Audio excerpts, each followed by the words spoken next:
પહેલી વાત મારે આપણા દેશના વતનની વાત કરવી છે, પછી આપણે આ જે સાનિધ્યમાં બેઠા છીએ ગૌ સેવાના લાભાર્થી ગાયોની મારે વાત કરવી છે, પણ આ દેશના યુવાનો કેવા હતા સાહેબો? તમારે જીવતા શીખવું હોય તો એકવાર તમે આપણા હિન્દુસ્તાનની રેકોર્ડ બ્રેકમાં નજર કરો ને તો તમને ખબર પડે કે હિન્દુસ્તાનની આર્મી કેવી હતી અને હિન્દુસ્તાનના યુવાનો કેવા હતા સાહેબ. હવે સાંભળજો, મારે આપને વાત કરવી છે પિન્ટુભાઈ. 3 યુવાનને જેદી લાહોરની સેન્ટર જેલમાં પૂરેલા અને હરિયા જાલીના હાવજ ઉભેલા. લાહોરની સેન્ટર જેલ હતી અને ત્રણેય આમ હાવજ પિંજરામાં પુરાઈ ગયો હોય, પછી હાવજ પંજા પછાડે, માથા પછાડે, દિવાલોની હારે ત્રણેય દિવાલોની હારે માથા પછાડે છે. લાહોરની સેન્ટર જેલમાં એ 3 યુવાનને પૂરેલા. ચંદ્રશેખર આઝાદ તો હતો નહીં, ભગતસિંહ, રાજગુરુ અને સુખદેવ એ લાહોરની સેન્ટર જેલમાં હાવજને પૂરેલા. અને એક દી, બીજો દી, ત્રીજો દી, થોડાક દિવસોના વાણા વયા ગયા. જેલના હરિયા જાલિયા માથા પછાડે છે. એમાં એક દી સડપ સડપ સડપ સડપ કોઈ યુવાનને આવતા જોયો ભાઈ. જેલની બારીની સામે એક માણસ હાલ્યો આવે છે ભાઈ. ભગતસિંહનો વકીલ પ્રાણનાથ મહેતા એનું નામ. અને સેન્ટ્રલ જેલની બારી આવી અને વકીલ ઉભો રહ્યો ભાઈ. ભગતસિંહને આવીને એટલું કીધું, ભગતસિંહ મેં બહુ મહેનત કરી પણ મારી મહેનત બધી પાણીમાં વહી ગઈ અને ઉપરથી ઓર્ડર આવી ગયો છે ભગતસિંહ, સુખદેવ અને રાજ્યગુરુને ફાંસીના માચડે ચડાવવાના છો. મારી મહેનત પાણીમાં ગઈ. પ્રાણનાથ મહેતા નામનો વકીલ હતો ભગતસિંહનો. એને આવીને ભગતસિંહને કીધું, ભગતસિંહ મુझे माफ कर देना, मैंने बहुत कोशिश की पर मैं नाकामयाब हो गया, મારું કાંઈ નથી આલ્યું. ભગતસિંહ મને માફ કરી દેજે, ફાંસીની સજા તમને આપી દીધી છે. હવે સાહેબ આ દેશનો યુવાન મૂંઝાણો નથી હો. કોક દી હું કાયમ બોલું છું પિન્ટુભાઈ, પૈસા ખૂટી રહે ને કોઈ દી મૂંઝાવાનું નહીં ભાઈ. આ ઘણા પૈસા ખૂટે તો હાવ રાકાયું કરવા માટે મરી ગયા ને આમ થઈ ગયું ને એમ રાકાયું કરે, કોઈ દહનો ડટો નથી દઈ દેવાનું ભાઈ. પણ પડકારો દુનિયામાં કોઈ દી મોળો ન કરતા, ભલે ખિસ્સામાં કાંઈ ન હોય તો દુનિયામાં તમારી કિંમત થવાની છે સાહેબ. એમ નામ જગત કોઈ દી યાદ નહીં કરે. આ 3 ને આમે પ્રાણનાથ મહેતાએ આવીને કહી દીધું, મારી મહેનત નાકામયાબ રહી ગઈ છે, હું કામ નથી કરી શક્યો, તમારું ફાંસીની સજા તમને આપી દીધી છે. લાહોરની સેન્ટર જેલમાં 3 મરદા દેશના યુવાનો ઊભા છે, ફાંસી આપી દીધી છે. હવે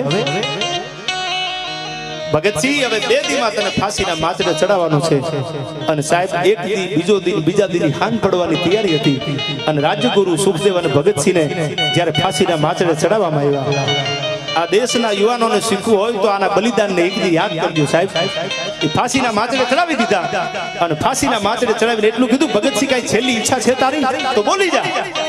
ત્યારે ફાંસીના માચડે ચડેલો આ દેશની માથે ગુલામીના ઓળા ઉતરેલા, હિન્દુસ્તાનને આઝાદ કરાવવા માટે થઈ અને ચંદ્રશેખર આઝાદથી માંડી, ભગતસિંહથી માંડી, રામપ્રસાદ બિસ્મિલથી માંડી અને બધા યુવાનો સાહેબ હિન્દુ એટલા નહીં, આમાં ઉલ્લા ખાન નામનો એક મુસલમાનનો દીકરો ક્રાંતિકારીમાં ફેલો હાલ્યો છે, હાથમાં દિવ્ય મશાલ લઈ અને હિન્દુસ્તાનને આઝાદ કરવા માટે નીકળ્યો છે કે મેરે પરવરદિગાર, મારા હિન્દુસ્તાનને, મારા મુલ્કની આબાદી, મારા મુલ્કને મારે આઝાદ કરવો છે સાહેબો. क्या हिंदुस्तानी मुसलमान ની ભાગલાની વાત કરો છો? ના હિન્દુ બનેગા ના મુસલમાન બનેગા, इंसान की औलाद तो इंसान बनेगा. એ 3 ને ફાંસીના માચડે ચડાવી દીધા. એટલે કીધું છેલ્લી ઈચ્છા બોલી જા તારી હોય. ત્યારે ભગતસિંહ એમ કહે છે કે મને ફાંસીના માચડે ચડાવવામાં મોડું ન કરો, મને જટ ફાંસી આપી દો, મારે મોતને વાલું કરી લેવું છે. સાહેબ ફાંસીના માચડે જે યુવાનને ચડાવ્યો ને દીદીને એટલું કીધું તું કે સાહેબ મારા શરીરમાંથી નીકળેલું લોહી, આમાંથી જે લહુ નીકળે છે ને, એક એક લહુ કા કતરા ઇન્કલાબ લાયેગા. મને ભરોસો છે મારા લોહી ઉપર કે હું હવે મરી જાય, ભલે ફાંસીના માચડે ચડી જાય, પણ એક ભગતસિંહ આ મરે ને તો આયા હજારો ભગતસિંહ હિન્દુસ્તાન માટે મરવા તૈયાર છે. અને એક સુખદેવ મરે ને તો આયા હજારો સુખદેવ તૈયાર છે. અને એક રાજગુરુ મરે તો આયા હજારો રાજગુરુ તૈયાર છે. મને ફાંસીના માચડે ચડાવી દો સાહેબ. ફાંસીના માચડે ભગતસિંહને ચડાવી દીધો. વાત તો બહુ મોટી છે, પણ ભગતસિંહને ફાંસીના માચડે ચડાવ્યા. 3 ને એકારે ફાંસી આપી દીધી. 3 ની લાશો આવી પડી છે. ફાંસી આપ્યા પછી ગાર્ડન ચરતસિંહ છે ફાંસી દેવા વાળો, એ પોતાના એકાંત રૂમમાં જઈ અને રહ આહુડે બહુ રોયો છે. ચરતસિંહને રોતા જોયો. અંગ્રેજ અધિકારી હતો, અફસર હતો. અને ચરતસિંહને જ્યારે રોતા જોયો ત્યારે કોઈ એટલું પૂછ્યું, ચરતસિંહ તમે તો અંગ્રેજ અધિકારી છો, ફાંસી આપી દીધી, સેંકડો માણસોને ફાંસી આપી છે, તમને રોવું કેમ આવે છે? તેથી આ દેશના યુવાનોને ફાંસી દેવા વાળો ચરતસિંહ સાહેબ અંગ્રેજ અધિકારી એટલું બોલ્યો તો, બ્રિટિશર એટલું બોલ્યો તો કે મેં સેંકડો લોકોને ફાંસી આપી દીધી છે, એનો મને રજ નથી, એમાં મને નવાઈ ન હોય. આ ચાવાળા ઘડી જવા દો ભાઈ, પછી તમે તમારે કીજો તમે ફાંસી આપી દીધી, એમાં મને રંજ ન હોય, પણ ભગતસિંહ સુખદેવ અને રાજગુરુને જ્યારે મેં ફાંસીના માચડે જોયા ને ત્યારે એને દાંત કાઢતા જોયા છે સાહેબ. સામું મોત ઊભું હોય, સામે મોત ઊભું હોય, દુનિયાનો કોઈ એવો મરદ માણા નથી મોતથી થડકારો ન લે, પણ ભગતસિંહ અને ચંદ્રશેખર, ભગતસિંહ, રાજગુરુ અને સુખદેવની સામે મેં જોયું ને ત્યાં તો દાંત કાઢતા કાઢતા બોલતા હતા. શું બોલતા હતા ખબર છે? રામપ્રસાદ બિસ્મિલની લખેલી કવિતા એ મરતા મરતા બોલ્યા છે, સરફરોશો કી તમન્ના અરે અબ હમારે દિલ में है અને देखना है जोर कितना बाजुओं का दिल में है, सरफरोशो की तमन्ना अब हमारे दिल में है. સાહેબ મોત સામું ઊભું હોય, મોત દરવાજો ખખડાવતું હોય અને એમાં દાંત કાઢતા કાઢતા હોમાઈ જાય ને એના મને આહુડા પડે છે, એનું મને દુઃખ લાગે છે કે હવે આવા યુવાન હિન્દુસ્તાનને નહીં મળે સાહેબ. અને આ બલિદાને અને એમ કીધું તું મેરે શરીર से निकला हुआ लहू, मेरे शरीर से निकला हुआ लहू का एक एक कतरा इंकलाब लाएगा. મારા શરીરમાંથી નીકળેલું લોહી અમારા હિન્દુસ્તાનને આઝાદ બનાવી દેવાનું છે.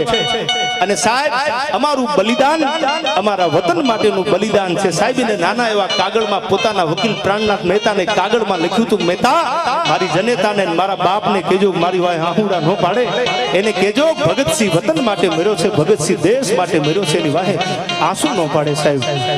આવા બલિદાનો દઈ અને હિન્દુસ્તાનને આઝાદી મળી છે, એટલું યાદ રાખજો સાહેબ. હવે મારે જે આપણે વાત કરી છે, હવે ઐતિહાસિક વાતો ઉપર આપણે જવું છે. આ પરંપરાની ધરતી છે.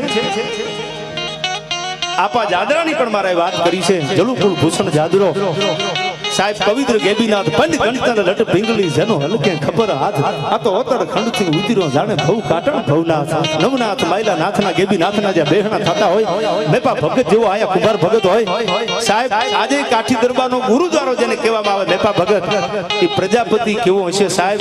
એ મેપો ભગત તો ખાલી નામ હતું, બાકી 14 બ્રહ્માંડનો નાથ પોતે હોય. આ તો ઈ તો સાહેબ નામ મેપો ભગત રાખ્યું હતું, પણ મારી પરંપરાની વાત કરવી છે એ પહેલા મને અહીંથી ફરમાય છે. એટલે જીવદયાનો આખો કાર્યક્રમ છે, આ હેતુ છે. એટલે પિન્ટુભાઈ બે કડી મારે વાછરા સોલંકીને યાદ કરતા અને પછી આગળ ઉપર આ વાતો આપને મારે સંભળાવી છે. ત્યારે આ આખો પ્રોગ્રામનું માધ્યમ છે. પહેલા એક જમાનો એવો હતો કે જ્યારે કોઈ બેન દીકરી ઉપર આબરૂની જોખમ હોય, કોઈ ધર્મની સામે કોઈ માણસ ધૂળ ઉડાડે અને ક્યારેક ગાયું વાળી લે, તો આ દેશના રાજપૂતો, આ દેશના ક્ષત્રિયો એની વાહે બારવટે કે એની વાહે ધીગાણું કરી અને પોતે કામ આવી જાય, શહાદત ઓરી લેતા. આજ આ વર્તમાનમાં તમારે દીકરાના હક પણ કરવા હોય તો માનતાયું રાખવી પડે છે સાહેબ. તેથી વાસરો ડાડો ચોરીએ ચડેલો અને રાજપૂતાણીને વરમાળા કાઢીને આપી દીધી, જોવાય તો વાત જોજે, બાકી મારા દેશની ગાવડીઓ લૂંટાતી હોય જો સીમાડો હટવા દઉં તો રાજપૂતાણીનું ધાવણ લાજો. આ વાસરા દાદાને આપણે જગતમાં યાદ કરી છે. અને અમને પંજાબથી કોઈનો કાગળ નથી આવ્યો કે અમારા ભગતસિંહનું બોલજો, અમારું આનું બોલજો. અમારે બોલવું જેને જેને દુનિયામાં સમર્પણ કર્યું છે, જેને જેને દુનિયામાં ત્યાગ કર્યો છે સાહેબ, દિલ્હીના ઝાપા સુધી વ્યા જાવ ને તો સાહેબ નિઝામુદ્દીન ઓલિયા નામનો ફકીર સંત જેને દુનિયાને ત્યાગ અને વૈરાગ્યની ભાવના શીખવાડી, અરે આ તો દિલ્હીના ઝાપામાં, પણ એથી આગળ હોરઠમાં પરબના પાદરમાં વ્યા જાવ તો આયરની દીકરી અમરમાં દુનિયાનો ત્યાગ અને સમર્પણ શીખવાડી રહી ગઈ છે. જાદુ કરવું હોય તો આમ કરી દેવાય સાહેબ. અને સાહેબ ઈ આણું વળીને જવા વાળી જુવાન દીકરી છે, પણ આમ જ્યાં પરબના પાદરમાં નેજવું કર્યું અને રઘપતિયાની સેવા કરતા જ્યારે દેવીદાસ બાપુને જોયા ને ગાડામાંથી હેઠું ઉતરી ગઈ, જીવતરમાં કાંઈ નથી ભાઈ, આ તો જાંજવાનું પાણી છે, કાલ હુકાઈ જવાનું છે. અને ત્યાગ અને વૈરાગ અમરમાં આયરની દીકરી શીખવાડી વહી ગઈ છે. પણ જેને દુનિયામાં કંઈક કર્યું છે સાહેબ, આ મારે ઘણી બધી પ્રેમની વાતો કરવી છે. સુદામા અને કૃષ્ણના, રાધા અને કૃષ્ણના પ્રેમની, પ્રેમ ઊંડા પુરાણ કોઈ વ્યાસથી વચાણા નહીં સાહેબ. આ રાણા કનોડાના લાલજી ભુદરજીનો લખેલો દુહો છે. પ્રેમ કેવો છે સાહેબ સાંભળી લેજો. સાચો પ્રેમ એની વાત કરું છું આપને કે રામાયણનો ગ્રંથ કદાચ તુલસીદાસજીએ પિન્ટુભાઈ વાંચી લીધો છે, રણજીતભાઈ આયા તમે મહાભારતનો ગ્રંથ લઈ લો તો એમાં વેદવ્યાસજી સુખદેવે વાંચી લીધો છે કદાચ, પણ પ્રેમનો પુરાણ કેવું છે રાજુભાઈ, પ્રેમ પુરાણ કોઈ વ્યાસથી વચાણા નહીં, આ તો લોહે લખાણા કોઈ ભેદું જાણે ભૂદરા, આ તો પ્રેમ ઊંડા પુરાણ કોઈ વ્યાસથી વચાણા નહીં. પણ સાચો પ્રેમ કર્યો એને હો. આ આગા ખૂણામાં ડબલા લઈને મને એકચ્યુઅલી તારા વગર નહીં ફાવે એવા રાંકીનાના કોઈ ઇતિહાસ નો બને ભાઈ. હા એ હામાન ખબર ન એકચ્યુઅલી એનો કેટલામાં વારો છે. એની વાત નથી ભાઈ, આ તો સાચો જેને પ્રેમ કર્યો હોય, લોડન ને ખીમરાનો હોય, શેણી અને વિજાણન જેવો હોય, લેલા ને મજનુ જેવો હોય. સાહેબ આ પ્રેમની વાતો કરી છે. પ્રેમ હુંદા પુરાણ કોઈ વ્યાસથી વચાણા નહીં, આ તો લોહીએ લખાણા કોઈ ભેદું જાણે ભૂદરા. પણ મારે વાત આપને કરવી છે. એ વાસરો ડાડો જેથી ચોરીએ ચડેલો અને બુગિયા ઢોલની માથે દાંડિયું પડી અને એને એમ કીધું, ગયે વાછરા, આપણા ગામના પાદરમાંથી, આપણા ગામના પાદરમાંથી આપણું ગૌધન વાળ્યું છે. અને એ રાજપૂત જેથી હાથમાં શમશેર લઈને નીકળી ગયો. પણ કેવી રીતે? બેની બાને બોલ તો આપી રે, અન ધજાયું ધરામની ચાપી રે, અન પડાણા ના પાંથડા કાપી ભારત ઘોડે બેન બોલાવે રે. હવે પડા